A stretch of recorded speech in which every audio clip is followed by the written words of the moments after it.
జై శ్రీమన్నారాయణ. అందరికీ నమస్కారం అండి. భగవానుడు వివిధ అవతారాలను తీసుకుంటాడు లోక కళ్యాణం కోసం. లోకానికి శుభం జరగాలి. అయ్యో పాపం, పిల్లలు ఇలా అయిపోతున్నారు, ఈ సంసార చక్రంలో పడిపోయి ఇంకా చావు పుట్టుక మరణాలు దుఃఖాలు ఇట్లాగా బాధలు అనుభవిస్తున్నారు. వీళ్ళని ఆ మార్గం నుంచి ఆధ్యాత్మిక మార్గం వైపు, సుఖ సంతోషాలు, నిత్యము ఆనందం కలిగేటటువంటి మార్గం వీళ్ళకి చూపించాలి అనేటటువంటి విధంగా అవతారాలు తీసుకొని మార్గం చూపించటానికి, అలాగే ధర్మస్థాపన చేయటానికి స్వామి వివిధ రూపాలు అవతారాలు తీసుకొని వస్తారు. మరి వచ్చేటప్పుడు స్వామి పుట్టాడు, మరణించాడు, కృష్ణుడు పుట్టాడు, చనిపోయాడు కిరాతకుడు బాణంతో, ఇట్లాగా అనేటటువంటి విధంగా ఆయనకి మరణం ఏమిటి, పుట్టుకేమిటి, సర్వము తానంతట తానుగానే అవతారం చేసి తనంతట తానుగానే అవతార పరిసమాప్తి చేస్తారు. ఆ వచ్చినటువంటి అవతారం తీసుకున్నటువంటి ప్రయోజనం పూర్తయిన తర్వాత ఆయన అవతారాన్ని చాలిస్తారు. కొందరు మెమరీస్ లాస్ అవుతుంటారు. వాళ్ళకి ఇంతకు ముందు ఉన్నటువంటి ఒక జ్ఞాపకాలు వాళ్ళకి రావు. ఆ పేషెంట్స్కి ఆ రానప్పుడు ఆ మెమరీస్ మళ్ళీ చూపించడానికి, తెప్పించడానికి ఏం చేస్తారు, రకరకాలైనటువంటి పాత జ్ఞాపకాలు, ఎక్కడెక్కడ ఆడుకున్నాడు, ఎక్కడెక్కడ తిరిగాడు, లేకపోతే ఎవరెవరితో స్నేహం చేశాడు, అట్లాంటి వాళ్ళందరి ఫోటోలను చూపించడం, లేకపోతే వాళ్ళని చూపించడం, అన్నీ చూస్తే ఆ మెమరీస్ మరలా జ్ఞాపకం వస్తాయి. జ్ఞాపకం వచ్చి ఆయనకి అది నయమయ్యేటటువంటి విధంగా ఉంటుంది కదా. అలాగే భగవానుడు కూడా అవతారం తీసుకుని ఇక్కడికి వస్తాడు.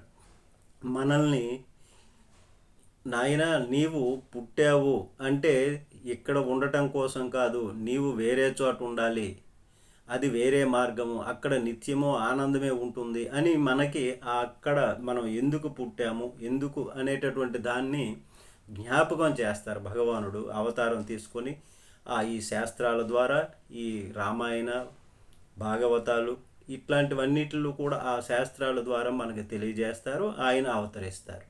మరి అట్లాంటి ఈ విధమైనటువంటి భగవానుడికి ఇంకా చావు పుట్టుక అనేటటువంటివి ఉంటాయా? అప్పుడు మనము కూడా అయ్యో నేను ఈ విధంగా వచ్చానా, దీనికోసం వచ్చానా, ఇది అసలైనది కాదా అనేటటువంటి విధంగా మనకి కూడా ఆ మెమరీస్ లాస్ అయినటువంటి పేషెంట్ లాగా మనకి కూడా గుర్తొస్తుంది. సముద్రంలో పడిపోవడం అంటే మునిగిపోవడం అంటే అప్పుడు ఎవరొకరు వచ్చి లేపాలి కదా. అయితే స్వామి వచ్చి ఎక్కడో ఆకాశం నుండి వచ్చి కిందకు వచ్చి రక్షించలేడు కదా. కాబట్టి ఇట్లాంటి అవతారాలు తీసుకొని మనల్ని, అంటే ఆ సముద్రం అనేటటువంటి సంసార బంధాల నుంచి విడివడింపచేసి రక్షించేదానికి స్వామి అవతరిస్తాడు, ధర్మాన్ని రక్షిస్తాడు. అలానే కొట్టుకుపోతున్నటువంటి మనల్ని ఆయన వచ్చి లాక్కెళ్ళడానికి రాలేరు కదా. కాబట్టి ఇట్లాగ అవతారాలు తీసుకుని మనకి మార్గాన్ని చూపిస్తారు. భగవద్గీతలో స్వామి ఏం చెప్తారు, యదా యదా హి ధర్మస్య గ్లానిర్భవతి భారత అభ్యుత్థానమ ధర్మస్య తదాత్మానం సృజామ్యహం అంటారు. ధర్మము ఎక్కడ నశిస్తుందో, అధర్మము ఎక్కడ పెట్టరేగిపోతుందో అక్కడ నేను అవతరిస్తాను అని చెప్తాడు. ఇంకా పవిత్రానాయ సాధూనాం వినాశాయ చ దుష్కృతం ధర్మ సంస్థాపనార్థాయ సంభవామి యుగే యుగే.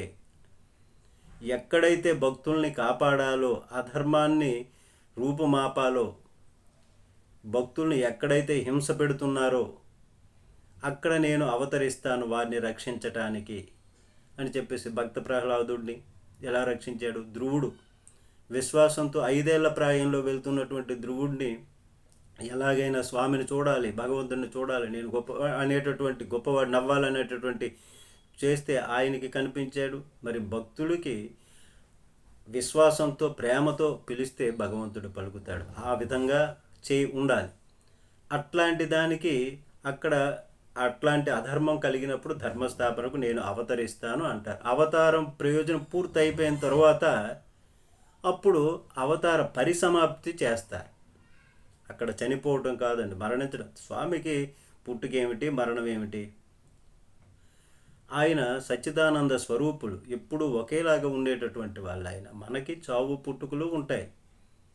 దేవకి వసుదేవులకు శ్రీకృష్ణ భగవానుడు శంకు చక్ర గదాలు పుష్పాలతో కనిపించాడు బాలుడుగా, పిల్లవాడుగా అక్కడ.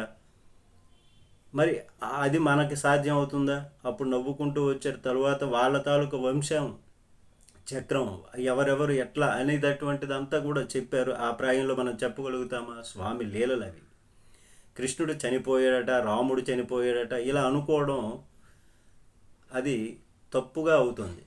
అవతార పరిసమాప్తి అనాలి. స్వామి వచ్చారు ఒక ప్రయోజనం కోసం, ఆ ప్రయోజనం పూర్తయింది, అవతార పరిసమాప్తి చేశాడు. శ్రీకృష్ణుడు కాలు శ్రీపాదాలు, అవి ఒక లేడి కాలులా కనిపించింది. కిరాతకుడు దాని మీద బాణం వేశాడు.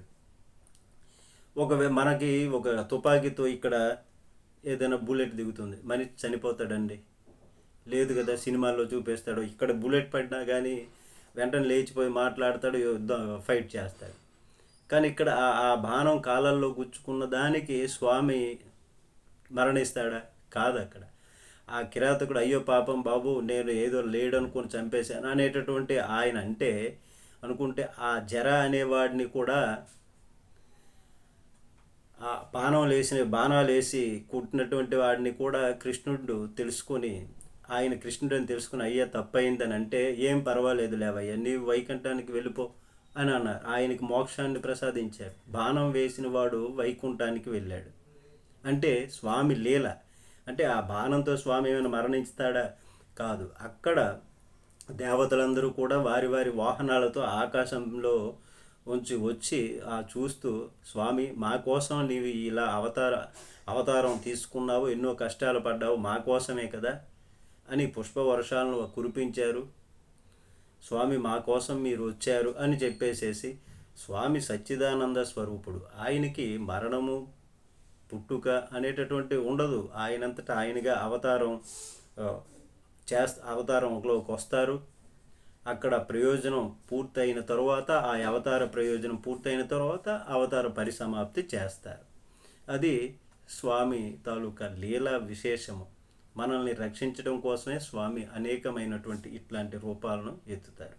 జై శ్రీమన్నారాయణ. అందరికీ నమస్కారం అండి.